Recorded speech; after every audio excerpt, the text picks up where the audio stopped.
Les NFT, une arnaque virtuelle ou une réalité concrète? Le monde bouge beaucoup autour de ces fameux NFT en ce moment. Qu'est-ce que c'est que ce truc? Est-ce que c'est une vraie chose à laquelle on doit s'intéresser? Ou est-ce que finalement c'est un truc un petit peu abstrait et une bulle de plus? Je vous raconte les choses. L'économie, dans le monde dans lequel nous vivons, l'économie fait tourner ce petit monde depuis que le monde est monde.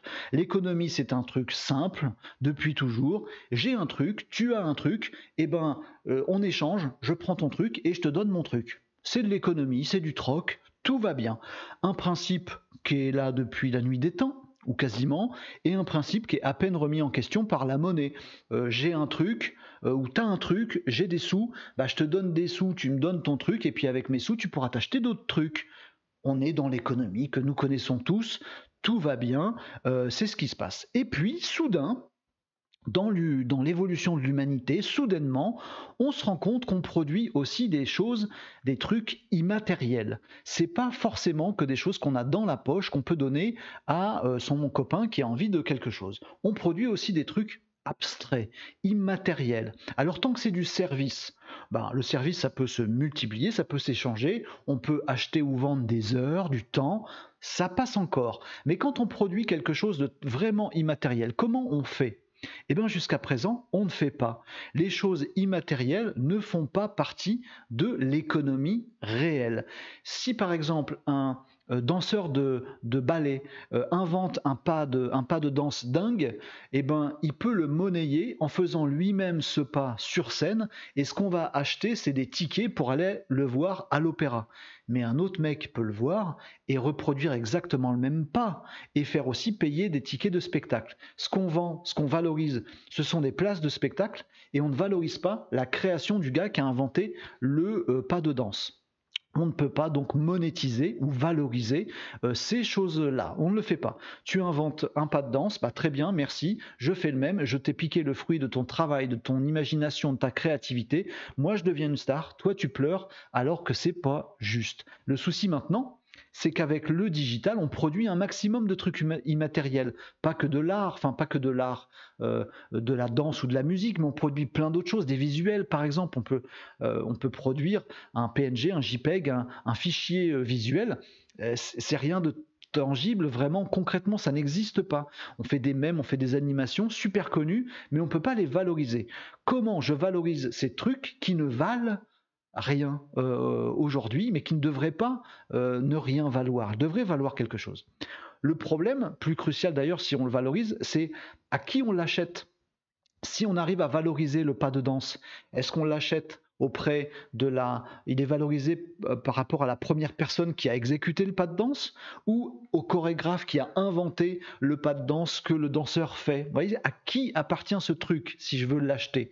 Qui en est vraiment l'auteur? Est-ce que c'est le premier qui l'a créé, le premier qui l'a fait? C'est qui? Comment on sait que c'est lui et pas quelqu'un d'autre? D'ailleurs, dans l'art, par exemple, on se bataille depuis toujours pour savoir qui est à l'origine de tel ou tel truc. Il y a des histoires de plagiat depuis la nuit des temps. On n'y arrive jamais. Pourtant, il faut valoriser, bah déjà pour rendre à César ce qu'appartient pas à Brutus, mais à César, pour être juste et bon, et faire quelque chose d'honnête et de fiable.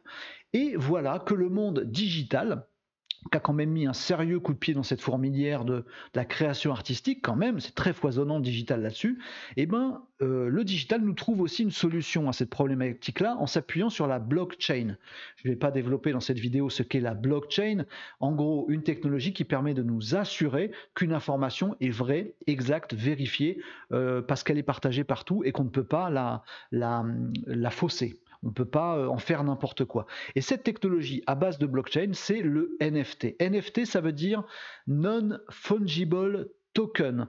En français, un ticket qui n'est pas... qui est immuable, qui n'est pas falsifiable. On va dire ça comme ça, fongible, un ticket non fongible. Fongible, ça veut dire c'est un truc qui ne peut pas être remplacé par un autre. Par exemple, un billet de 5 euros, bah, c'est fongible. Si je vous donne un billet de 5 euros et que vous me donnez un billet de 5 euros, on a tous les deux la même chose. Ça peut être remplacé par un autre billet de 5 euros vaut pareil. Ça peut être remplacé par un autre truc. Par contre, un fichier JPEG, qui contient une image de ouf que vous avez créée, il ne vaut pas la même chose qu'un autre fichier JPEG de la photo de votre petite cousine.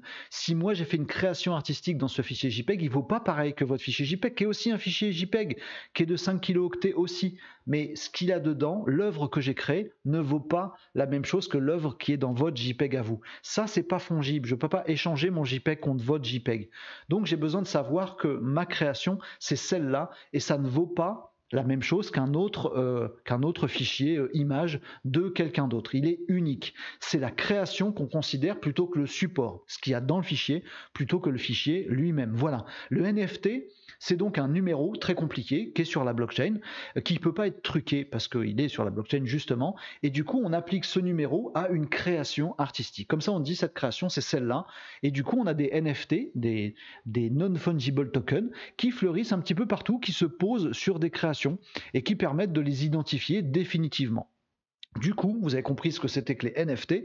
Maintenant, des NFT existent et ils peuvent exister partout. Par exemple, il y a la NBA qui a fait la NBA, c'est le championnat américain de basket, qui a fait un petit catalogue, une petite revue des meilleures actions, des plus belles actions faites par des joueurs.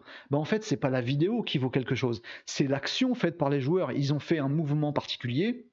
Michael Jordan qui vole un peu dans les airs, personne ne sait reproduire ça. Et ben cette capacité à voler dans les airs, ce truc artistique, ce machin qui nous met dans des étoiles dans les yeux quand on aime le basket, ben il vaut quelque chose. Donc on colle un NFT sur ça. Et ben la NBA a fait ça, a mis des NFT sur des morceaux, des actions de basket. On peut les coller sur tout. Et du coup, on peut dire que ça appartient à cette personne-là, à ce joueur-là qui a fait telle chose. Ça n'existe pas, mais on peut dire que tel mouvement de rêve, c'est du Michael Jordan, et c'est que lui. Du coup, ça peut devenir monnayable, ça peut devenir échangeable, ça peut devenir rare. Le truc qu'a fait Michael Jordan, personne d'autre peut le faire. Il n'y a que lui qui est capable de le faire. Il n'y en a pas d'autres qui valent un peu moins. Donc lui, c'est vachement rare, donc ça vaut très très cher. Et on peut aussi décider de les vendre ou de les acheter. J'adorerais être détenteur du pas de Michael Jordan. Ça m'apporterait pas grand-chose. Mais voilà, on peut du coup créer des choses, mettre un NFT, les vendre, les valoriser, dire que c'est à moi, dire que je peux te le donner, te le vendre, te le céder, etc. En fait, pour être très clair et conclure cette vidéo, c'est une nouvelle économie qui s'offre à nous dans notre monde.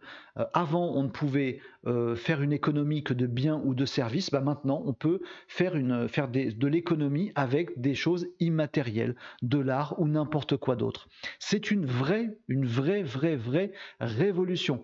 On rappellera la bonne vieille règle des 3 étapes des révolutions. Quand ça arrive, tout le monde trouve ça ridicule. Une fois que tout le monde a fini de trouver ça ridicule, on trouve ça dangereux. Et enfin, on trouve ça évident. Aujourd'hui, clairement, je vous conseille d'acheter des NFT pendant que ce n'est pas encore dangereux. Aujourd'hui, plein de gens trouvent ça ridicule de dire tel mème ou telle image graphique, elle vaut tant avec son NFT. Tout le monde trouve ça crétin. Achetez-le maintenant pour 10 €. Et puis après, les gens trouveront ça dangereux en disant « Ah, mais c'est une économie folle, c'est une bulle, etc. etc. » Voilà, comme les crypto-monnaies.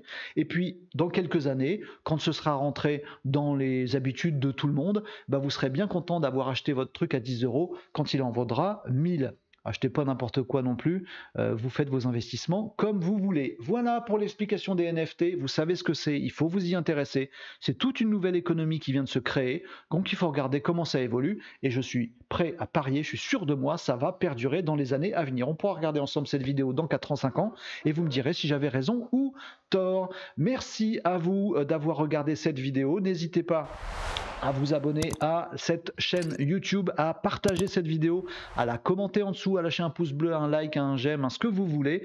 Faites-moi plaisir et faites-vous plaisir en commentant cette vidéo. Et pensez, sachez que ces vidéos, telles que celles que vous voyez en ce moment, elles sont tournées dans les conditions du live, en streaming, avec plein de gens, des commentaires, des réactions avec vous. Elles sont tournées en live tous les jeudis à partir de 17 h, ces vidéos. Donc si vous voulez interagir avec moi et avec nous tous, vous pouvez venir nous retrouver le jeudi à partir de 17 h et vous verrez l'envers du décor du tournage de ces vidéos. Pensez à vous abonner, merci de votre soutien et à très bientôt pour un prochain sujet. À bientôt les amis.